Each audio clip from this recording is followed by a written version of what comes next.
Puji nama Tuhan. Shalom Bapak Ibu yang dikasih Tuhan. Shalom. Yang ada di rumah-rumah, apa kabar pagi hari ini? Shalom. Saya percaya ada sukacita. Amin. Semua kita sehat. Amin. Amin. Dan saya mengundang Bapak Ibu untuk kita boleh sama-sama masuk dalam hadirat Tuhan pagi hari ini.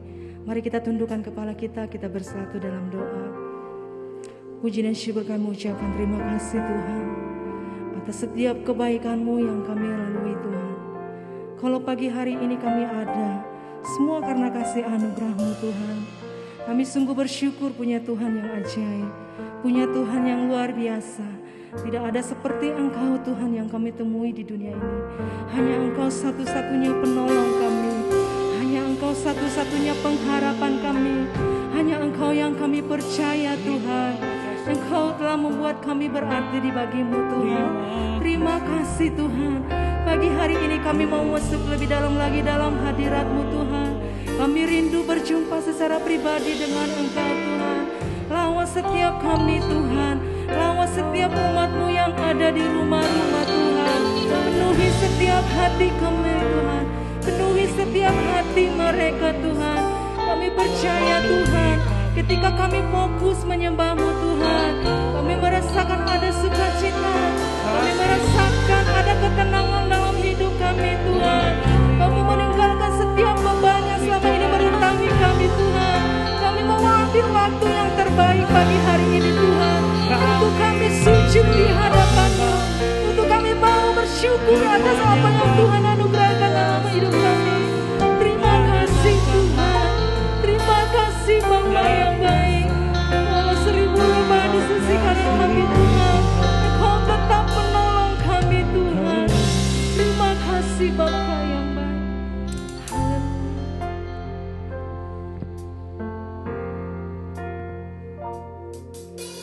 Tiada pernah ku ragukan kasih setiamu ya Tuhan. Setiap waktu dalam hidupku tak pernah Kau tinggalkan. Meski langit tanpa surah, meski langit tanpa surah, awan gelap pun menghadap, hadapi badai, lewati gelombang, tak pernah Kau tinggalkan diriku.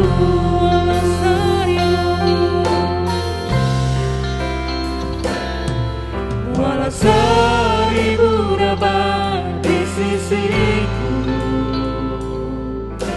Kau tetaplah Allah penolongku. Walau 10.000 rebah di kananku, takkan ku goyah sebab Yesus sertaku. Mari berikan tepuk tangan yang terbaik bagi Tuhan. Mari kita sama-sama nyatakan, meski langit tanpa surah, awan gelap pun menghadap, hadapi badai, lewati gelombang, tak pernah Kau tinggalkan diriku.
kasih buat kasih-Mu dalam hidup kami Tuhan.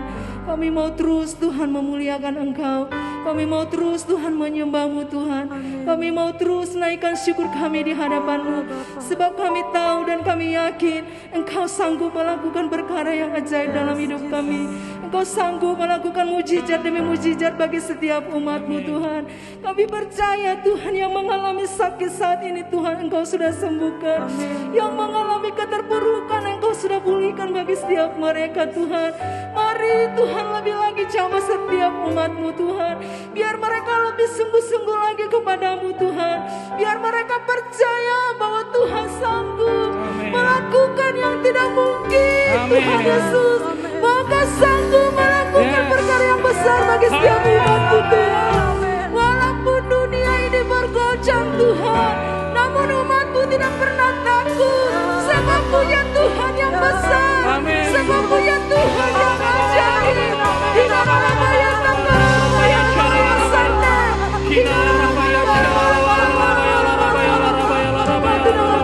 Umat-Mu sendiri Tuhan. Engkau tidak akan membiarkan umat-Mu sendiri Tuhan. Engkau memegang setiap tangan umat-Mu Tuhan dalam menghadapi setiap lembah ini Tuhan Yesus. Terima kasih Tuhan. Pagi hari ini kami mau bersorak-sorai bagi nama-Mu Tuhan. Kami mau meninggikan Engkau lebih layak, sebab Engkau Raja di atas segala raja. Terima kasih Tuhan Yesus.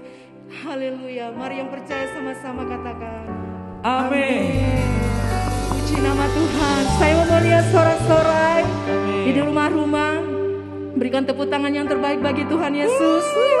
Saya percaya ada sukacita melimpah di setiap rumah-rumah. Amin. Kita mau menyuruhkan nama Tuhan sebab Tuhan kita baik. Amin. Amin.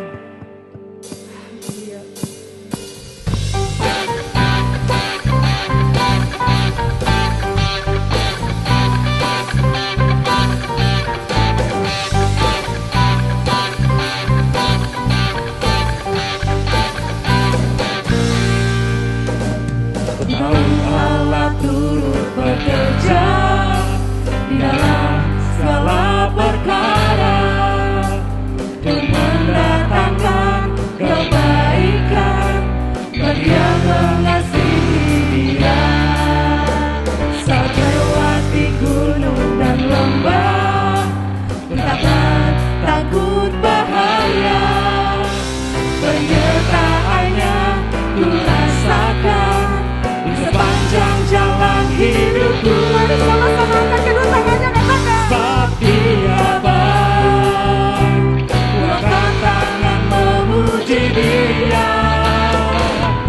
Sebab Dia baik, untuk selamanya kasih setianya.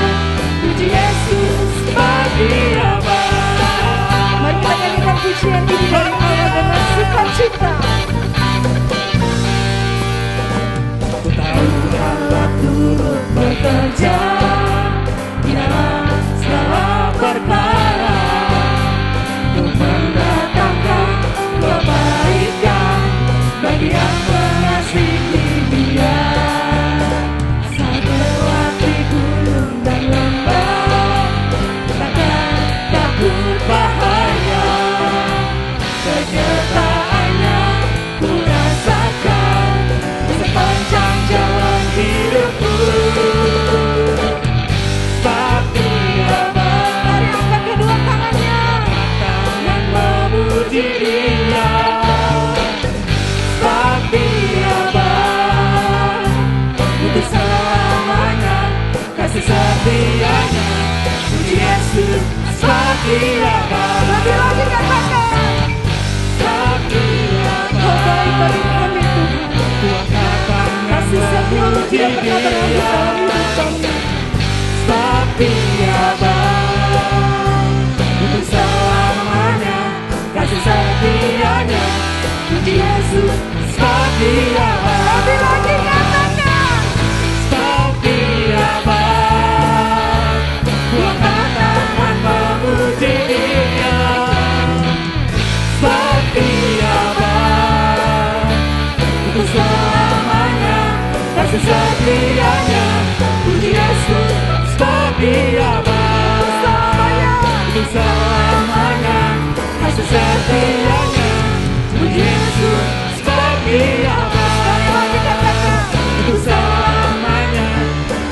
setianya, Tuhan Yesus setia banget.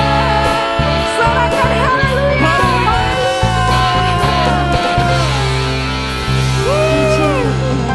Saya percaya ada sukacita, amin. Amin. Puji nama Tuhan. Sebentar kita akan mendengarkan firman Tuhan. Mari kita siapkan hati kita. Setiap musim kami boleh lewati Tuhan, namun kasih setiamu tetap abadi.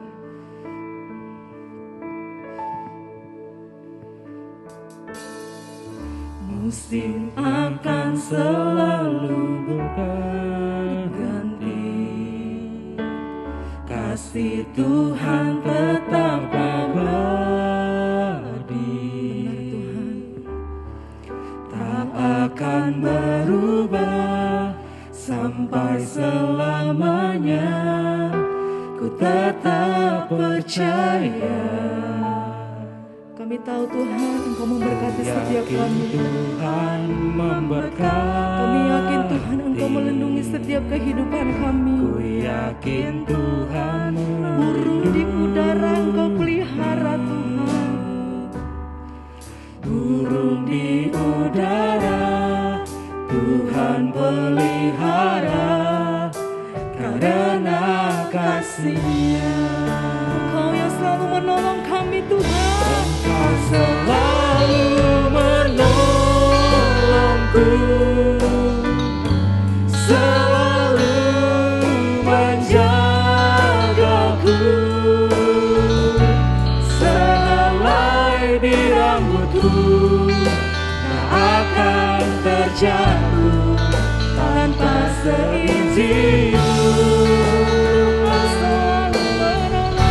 Tuhan selalu menolongku, selalu pada waktunya dalam hidup kami. Kau selalu menolong dan menjaga setiap kehidupan kami. Dia mengenyangkanku dan peliharaku seumur hidupku. Tuhan selalu menolongku. Terima kasih buat pertolonganmu Tuhan. Selalu Terima kasih atas kejaгаanmu dalam setiap hidup kami. sehelai di rambutku tak akan terjatuh tanpa seizinmu. Tuhan selalu menolongku, selalu menjagaku. Dia mengenyangkanku dan peliharaku seumur hidupku. Dia mengenyangkanku.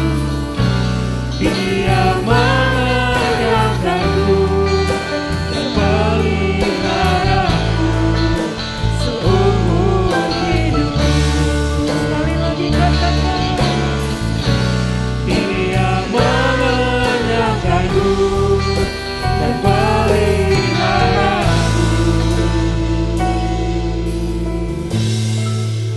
seumur hidupku.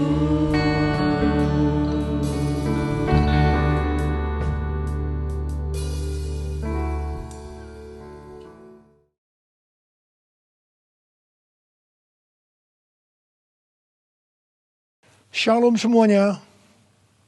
Kalau kita melihat Wahyu 2 ayat 1 sampai dengan 7, ini adalah pesan Tuhan Yesus kepada jemaat di Efesus.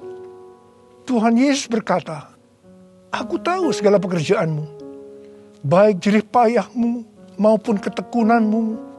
Aku tahu bahwa engkau tidak dapat sabar terhadap orang-orang jahat.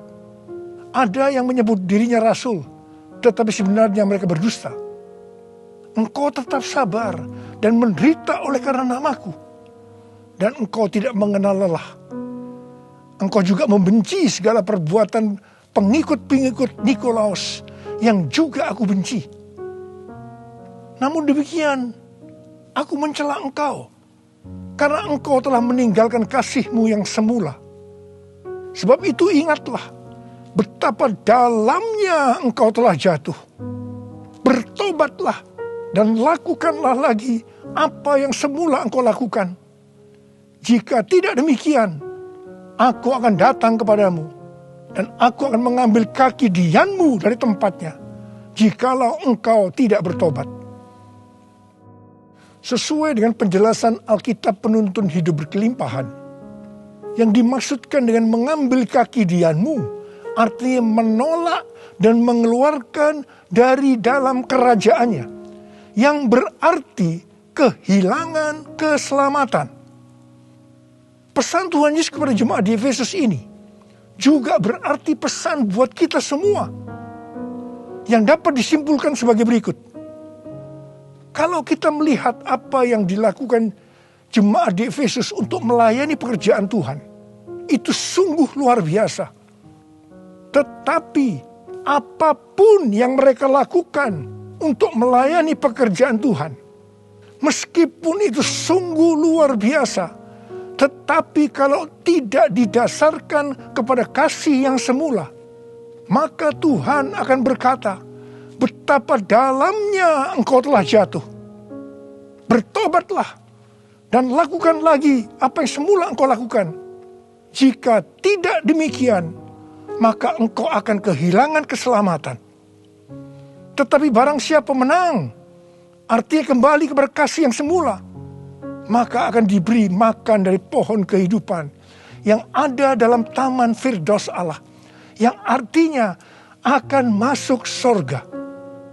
Ini suatu peringatan yang tidak main-main dan sangat serius. Karena itu saya akan mengajak saudara untuk melihat diri kita. Mungkin kita kelihatan begitu rajin, tekun, sabar, mau menderita dalam melayani pekerjaan Tuhan. Pertanyaannya, apakah itu dilakukan dengan dasar kasih yang semula?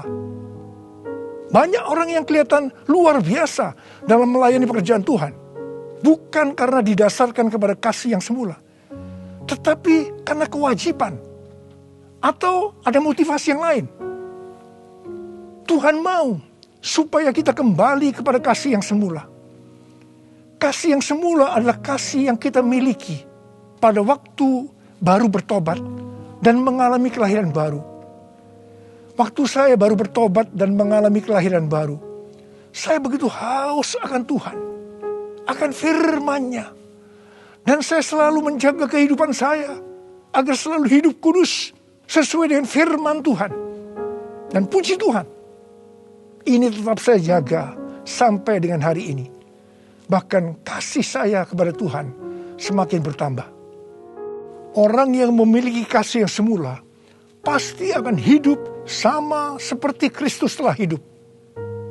Orang yang memiliki kasih yang semula pasti hidup sebagai orang yang berintegritas, hidup tulus dan jujur di hadapan Tuhan. Orang yang memiliki kasih yang semula pasti akan keluar sebagai pemenang. Orang yang memiliki kasih yang semula akan ikut dalam pengangkatan dan masuk surga. Yang percaya katakan amin. Ku cinta Kau Yesus, hanya Engkau bagiku Yesus. Sungguh ku rindu mengatakannya, betapa aku mengasihimu. Engkau Allah dan Rajaku, kekasih dan hidupku. Engkau segalanya bagiku. Ku bersyukur kepadamu. Ku bersyukur kepadamu. Ku bersyukur kepadamu.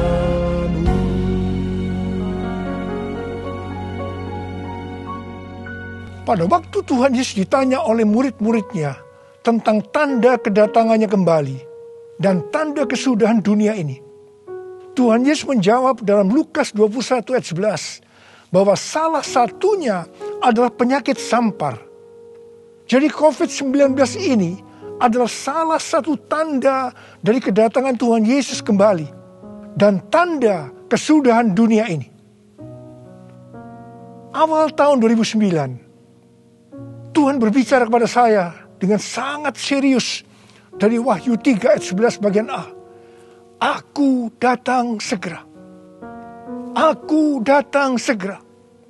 Saya gemetar dan bertanya, Tuhan, apa yang akan Tuhan lakukan? Dan apa yang harus saya kerjakan? Lebih kurang 6 bulan kemudian, Tuhan baru menjawab pertanyaan saya dengan berkata, Aku akan mencurahkan rohku. Aku akan mencurahkan rohku. Pada saat aku mencurahkan rohku, akan terjadi seperti Yoel 2 ayat 28 sampai dengan 32. Akan ada 3 tanda yang terjadi. Tanda yang pertama, anak-anak, pemuda, orang tua akan dipakai Tuhan secara luar biasa. Tanda yang kedua, mujizat-mujizat akan terjadi secara luar biasa. Tanda yang ketiga, goncangan-goncangan juga terjadi secara luar biasa. Melalui 3 tanda ini, maka Yoel 2 ayat 32 akan terjadi. Yaitu akan banyak orang yang berseru kepada nama Tuhan. Dan mereka yang berseru kepada nama Tuhan akan diselamatkan. Jadi akan terjadi penuaian jiwa besar-besaran. Tahun 2013, Tuhan memberikan nama untuk pencurahan Roh Kudus ini adalah Pentakosta yang ketiga.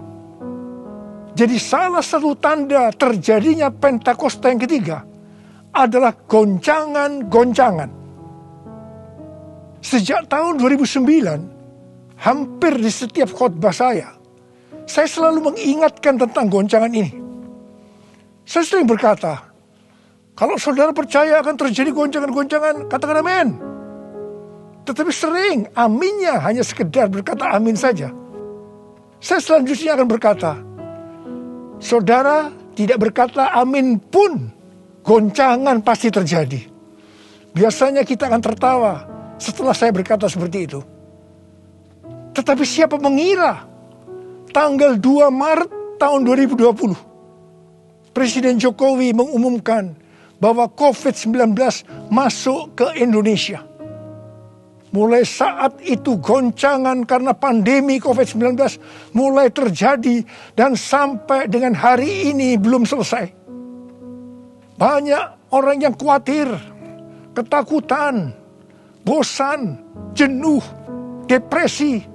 Ada juga yang sakit dan tidak sedikit yang meninggal. Pandemi ini juga mengakibatkan terjadinya krisis ekonomi. Ditambah lagi hari-hari ini pandemi semakin ganas dengan adanya varian Delta yang membuat penularannya jauh lebih cepat. Yang paling penting yang harus kita lakukan dalam menghadapi pandemi ini adalah kita harus makin sungguh-sungguh untuk mempersiapkan diri kita dalam menyambut kedatangannya yang kedua kali. Sebab Tuhan Yesus sendiri berkata bahwa sampar dalam hal ini COVID-19 adalah salah satu tanda akan kedatangannya yang kedua kali. Karena itu, seperti pesan Tuhan Yesus kepada jemaat di Efesus, yang berarti ini juga pesan buat kita semua pada zaman ini, bahwa kita harus kembali kepada kasih yang semula. Sebab hanya orang yang memiliki kasih yang semula yang akan ikut dalam pengangkatan. Yang percaya katakan amin. Dalam masa pandemi ini, kita harus mengerti bahwa pencurahan Roh Kudus yang disebut dengan Pentakosta yang ketiga sedang terjadi. Dalam pandemi ini kita harus mengerti bahwa ini adalah masa penuaian jiwa yang terbesar dan yang terakhir dalam menyelesaikan amanat agung untuk menjadikan semua bangsa murid Tuhan Yesus.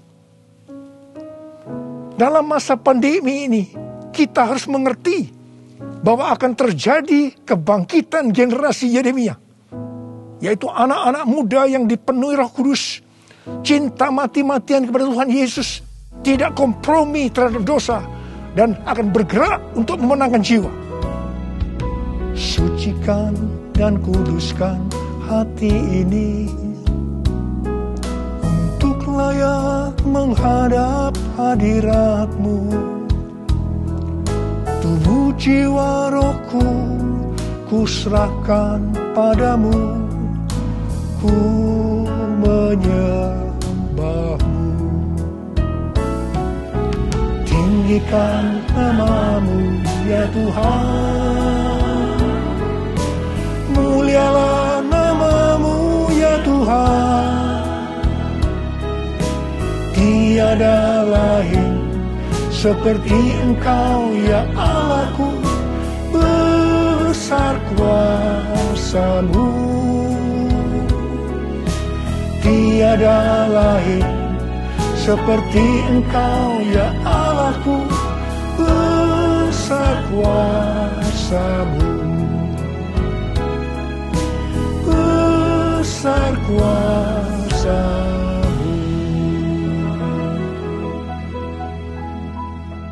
Mazmur 127 ayat 1 dan 2 berkata, jikalau bukan Tuhan yang membangun rumah, sia-sialah usaha orang yang membangunnya. Jikalau bukan Tuhan yang mengawal kota, sia-sialah pengawal berjaga-jaga. Sia-sialah kamu bangun pagi-pagi dan duduk-duduk sampai jauh malam, dan makan roti yang diperoleh dengan susah payah.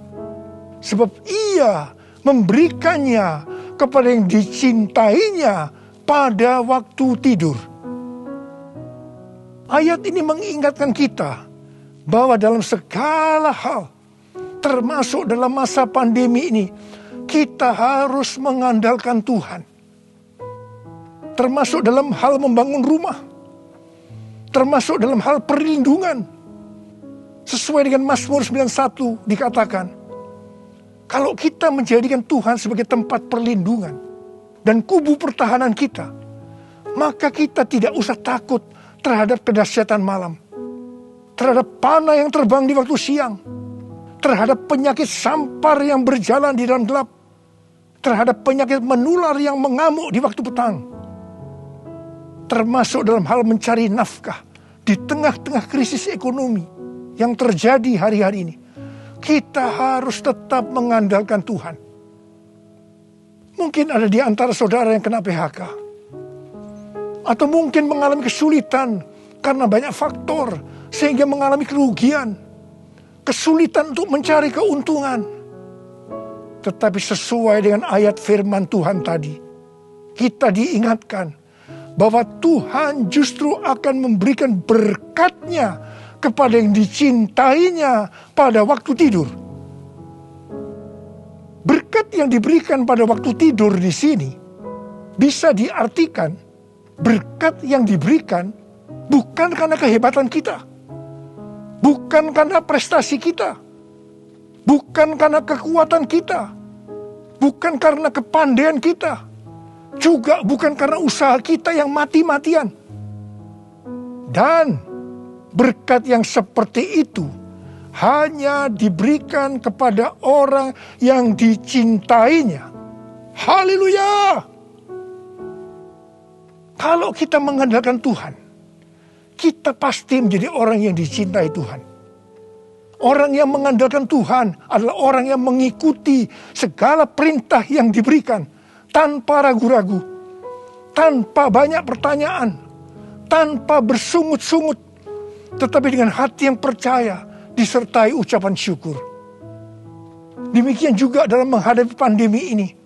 Kalau kita mengandalkan Tuhan, itu berarti kita akan mengikuti perintah-perintahnya. Saya akan mengingatkan kembali tuntunan Tuhan sejak awal dari pandemi ini. Apakah saudara ingat? Dan apakah saudara tetap melakukannya? Mungkin ada yang berpikir bahwa pandemi ini sesuatu yang biasa. Mungkin karena sudah bosan, karena jenuh. Tetapi ingat, Kita boleh bosan dan jenuh, tetapi COVID-nya belum bosan. Karena itu kita harus dengan serius menghadapi pandemi ini. Mari, saya akan ajak saudara untuk mengingat kembali tuntunan Tuhan. Yang pertama, sesuai dengan 2 Tawarikh 7 ayat 13 dan 14 yang mengatakan bahwa kalau kita mengalami pandemi dan krisis ekonomi, maka kita harus merendahkan diri, berdoa, mencari wajah Tuhan, serta berbalik dari jalan-jalan yang jahat. Kalau kita melakukan itu, maka Tuhan akan mendengar dari sorga dan akan mengampuni dosa kita, serta memulihkan negeri kita Indonesia yang tercinta. Katakan amin. Yang kedua, kita diminta untuk menghardik COVID-19 dan krisis ekonomi dengan berkata, dalam nama Yesus, diam, tenanglah. Apakah saudara sudah melakukan ini? Yang ketiga, kita diminta memperkatakan Mazmur 91 karena kita percaya akan janji Tuhan. Yang keempat, kita diminta melakukan seperti yang dilakukan oleh Daud ketika Tuhan menghukum orang Israel, di mana ada 70.000 orang yang mati karena penyakit sampar. Daud waktu itu membuat mezbah di pengirikan milik Arauna dengan membayar harganya. Waktu itu Arauna akan memberikan secara gratis kepada Daud. Tetapi Daud tidak mau. Dia tetap mau membayar harga. Setelah Daud membuat mezbah, maka tulah sampar itu berhenti. Kalau kita mengharapkan pandemi akan berhenti, maka kita sebagai gereja-gereja Tuhan harus membuat mezbah, doa, pujian, dan penyembahan bersama-sama dalam unity. Minta belas kasihan turun. Minta belas kasihan turun ke atas Indonesia. Gereja jangan saling menyalahkan satu sama lain. Gereja jangan saling menjelekkan. Gereja harus membayar harganya dengan unity. Yang kelima, sesuai dengan Yesaya 26 ayat 20 dan 21. Maka kita diminta oleh Tuhan untuk bersembunyi barang sesaat lamanya sampai amarah itu berlalu. Karena Tuhan akan menghukum penduduk bumi karena kesalahannya. Amsal 27 ayat 12 berkata, kalau orang bijak melihat malapetaka, bersembunyilah ia. Tetapi yang tidak berpengalaman berjalan terus, lalu kena celaka. Karena itu, mari, biarlah kita menjadi orang yang bijak. Bersembunyi di sini bisa diartikan, kalau tidak ada keperluan mendesak, kita diam di rumah. Dan juga kita harus melakukan 6M. Yang pertama, memakai masker. Yang kedua, mencuci tangan dengan sabun. Yang ketiga, menjaga jarak. Yang keempat, mengurangi mobilitas. Yang kelima, menjauhi kerumunan. Dan yang keenam, melakukan vaksinasi. Yesus, Kaulah pembelaku. Pada siapa aku harus takut? Yesus, Kau perlindunganku. Ku tak gentar menghadapi musuh. Sekarang tegaklah kepalaku, hadapi lawanku yang berada di sekelilingku. Dan mulutku memuji, bermazmur bagimu, bersorak bagi kebesaran-Mu. Sekarang tegaklah kepalaku, hadapi lawanku yang berada di sekelilingku. Dan mulutku memuji, bermazmur Mazmur bagiku, bersorak bagi kebesaran-Mu, bersorak bagi kebesaran-Mu,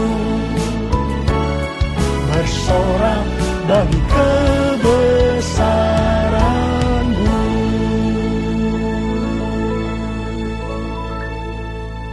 Pada tahun 1918 sampai 1920 pernah terjadi pandemi yang disebutkan dengan flu Spanyol. Kalau dibandingkan dengan COVID-19 dengan memakai data tanggal 29 Mei 2021, maka didapatkan hal-hal sebagai berikut. Yang pertama, jumlah infeksi. Flu Spanyol 2 tahun, 500 juta orang. COVID-19 1 tahun 3 bulan, 162 juta. Jadi berarti ini relatif kecil. Yang kedua, jumlah kematian. Flu Spanyol diperkirakan risknya memang agak besar, 20 sampai 100 juta dalam waktu 2 tahun itu. Tapi COVID-19 1 tahun 3 bulan 3,52 juta. Berarti jauh lebih sedikit. Kemudian jumlah negara yang terpapar. Flu Spanyol kurang dari 50%. Tetapi COVID-19 hampir atau kalau bisa dikatakan 100%. Yang keempat, soal dampak ekonomi. Flu Spanyol tidak lebih buruk dari zaman depresi ekonomi global tahun 1930-an. Tetapi COVID-19 dikatakan yang terburuk sejak zaman depresi ekonomi global tahun 1930-an. Tergantung kapan pandemi berakhir. Kalau berlarut-larut, krisis ekonomi COVID-19 bisa lebih buruk dari zaman depresi ekonomi global tahun 1930-an. Tetapi yang paling menonjol dari COVID-19 ini adalah angka depresi, kecemasan, stres justru tertinggi sepanjang sejarah. Angka depresi global tahun 2020 adalah sebesar 25% dibandingkan dengan angka depresi global tahun 2017 yang hanya 3,44%. Dengan melihat ini semua, saya percaya rencana Tuhan bagi umat manusia adalah supaya mereka bertobat, mencari wajah Tuhan, sehingga terjadi penuaian jiwa yang terbesar dan yang terakhir sebelum Tuhan Yesus datang kembali. Sesuatu yang mengherankan dari flu Spanyol ini adalah bahwa setelah infeksi gelombang kedua yang meningkat secara luar biasa, tiba-tiba virusnya menghilang. Entah pergi kemana. Entah kemana perginya. Wow.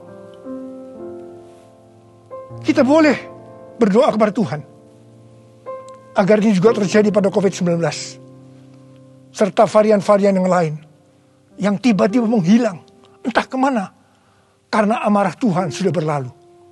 Karena itu sekali lagi saya mengingatkan agar kita melakukan tuntunan Tuhan untuk menghadapi pandemi COVID-19 ini dengan lebih serius dan sungguh-sungguh, supaya Tuhan juga menuntun kita di tengah pandemi yang sedang bergejolak ini.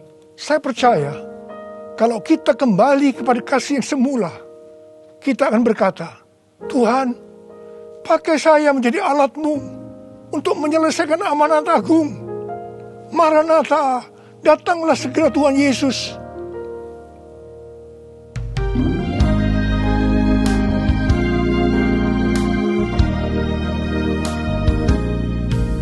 Tuhan, ini aku, jadikanlah ku alat-Mu untuk memberitakan Injil-Mu.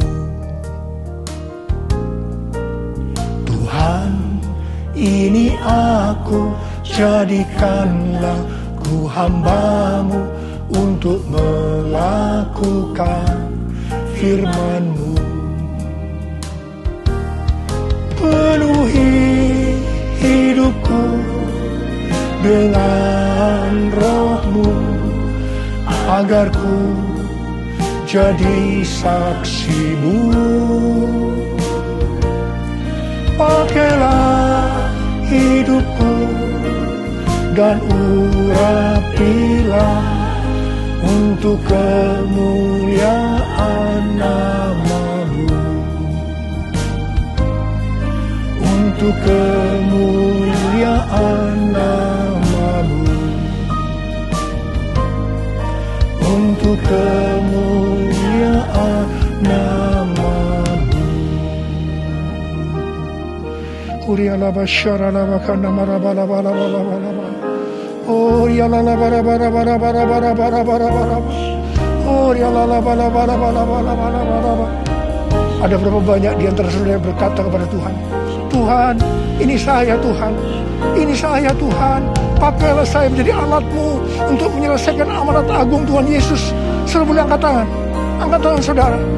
Aku melihat anak-anak-Mu yang sedang mengangkat tangan Tuhan. Mereka siap Tuhan menjadi alat-Mu. Pakai mereka untuk menyelesaikan amanat agung Tuhan Yesus. Horala, terima pengurapan Tuhan. Terima.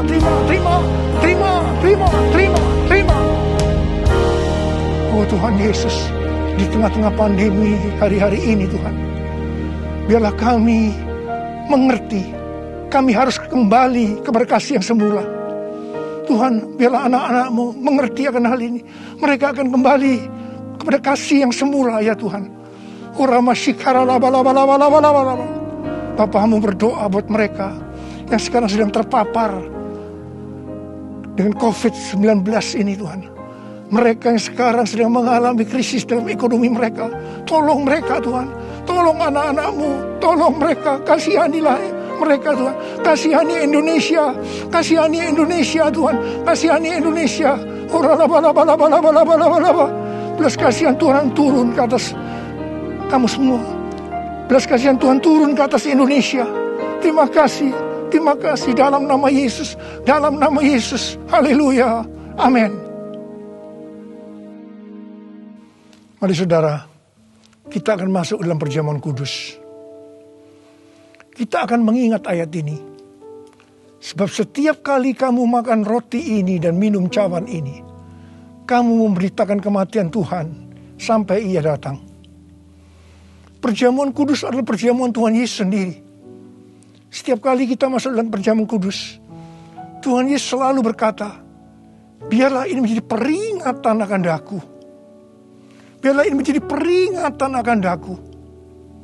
Mari, arahkan hati kita kepada kebaikan Tuhan. Mari, tundukkan kepala. Bapa, siapakah kami ini sebelum kami mengenal Engkau?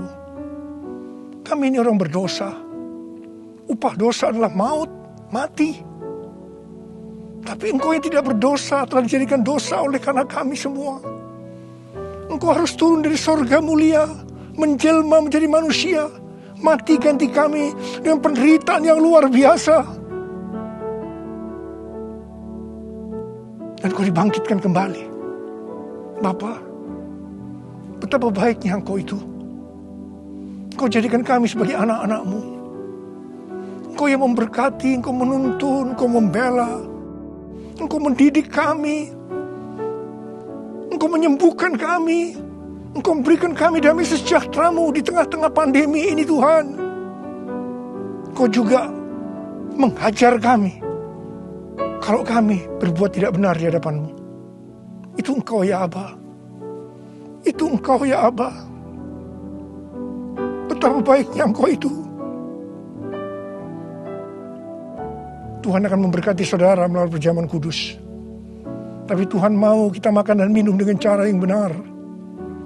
Karena itu masing-masing, mari berdoa. Masing-masing introspeksi. Lihat keadaan diri kita masing-masing saat ini. Kalau ada dosa yang selama ini belum diselesaikan dengan Tuhan, ini saatnya. Sebelum kita masuk dalam perjamuan kudus, kita selesaikan di hadapan Tuhan. Minta ampun. Minta ampun. Minta ampun. Ampuni. Ampuni saya Tuhan, katakan. Ampuni saya. Ampuni saya. Engkau melihat anak-anak-Mu sedang meminta ampun ya Tuhan. Ampuni, ampuni ya Tuhan, ampuni. Bapa, terima kasih. Layakkan kami masuk dalam perjamuan kudus. Berkatilah kami semua. Engkau mengasihi kami semua ya Tuhan. Kami akan masuk dalam perjamuan kudus dengan hati yang penuh ucapan syukur. Dalam nama Yesus. Amin. Sekarang, mari angkat roti di tangan kanan kita tinggi-tinggi. Sebab apa yang telah kuteruskan kepadamu telah aku terima dari Tuhan. Yaitu bahwa Tuhan Yesus pada malam waktu Ia diserahkan mengambil roti. Dan sesudah itu Ia mengucap syukur atasnya. Ia memecah-mecahkannya dan berkata, inilah tubuhku yang diserahkan bagi kamu. Perbuatlah ini menjadi peringatan akan aku. Sudah dikasih Tuhan. Bukankah roti yang kita pecah-pecahkan ini adalah persekutuan kita dengan tubuh Kristus? Mari kita makan dalam nama Yesus.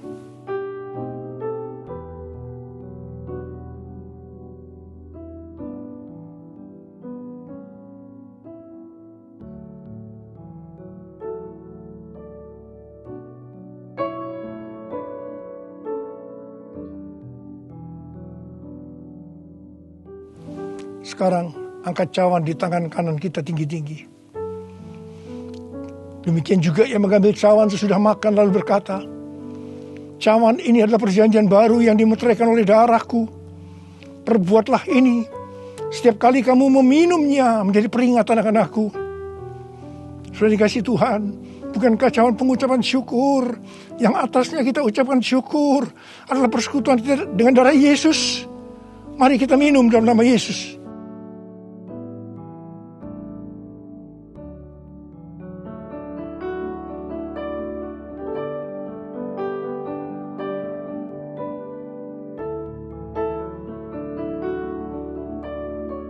Mari angkat tangan kita. Ucapkan syukur dengan suara, jangan diam. Jangan diam. Oh ralaba syaratana mayararabarabara. Oh ralabakanama. Yesus, terima kasih ya Tuhan Yesus. Oh rabakanama yararabarabara. Oh rabakanama yararaba. Terima kasih Tuhan. Terima kasih Tuhan, Kau baik. Engkau baik ya Tuhan. Dalam seluruh hidup kami Engkau baik Tuhan. Engkau baik. Engkau baik Tuhan. Engkau baik Tuhan. Engkau baik. Terima kasih. Terima kasih. Terima kasih. Mari katakan bersama saya. All my life you have been faithful. And all my life you have been so good.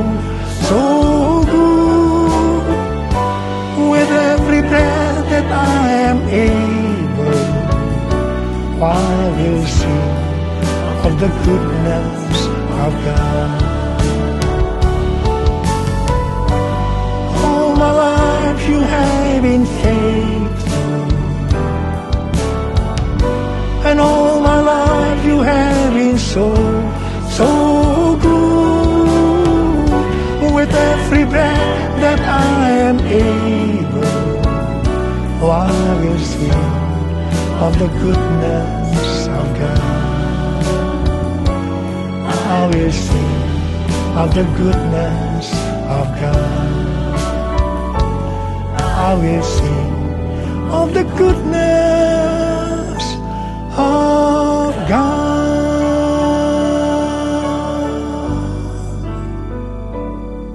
Terima kasih. Terima kasih Abah. Terima kasih. Terima kasih Abah. Terima kasih. Terima kasih. Engkau baik kepada kami semua. Terima kasih. Terima kasih. Dalam nama Yesus. Amin. Angkat tangan saudara. Terimalah berkat Tuhan. Kasih karunia yang berlimpah-limpah daripada Allah Bapa dalam anak yang tunggal Yesus Kristus. Persekutuan yang manis dengan Roh Kudus menyertai saudara sekalian mulai hari ini. Sampai Tuhan Yesus datang menjemput kita di awan-awan dan bahkan sampai selama-lamanya. Yang percaya bersama-sama katakan, Amin.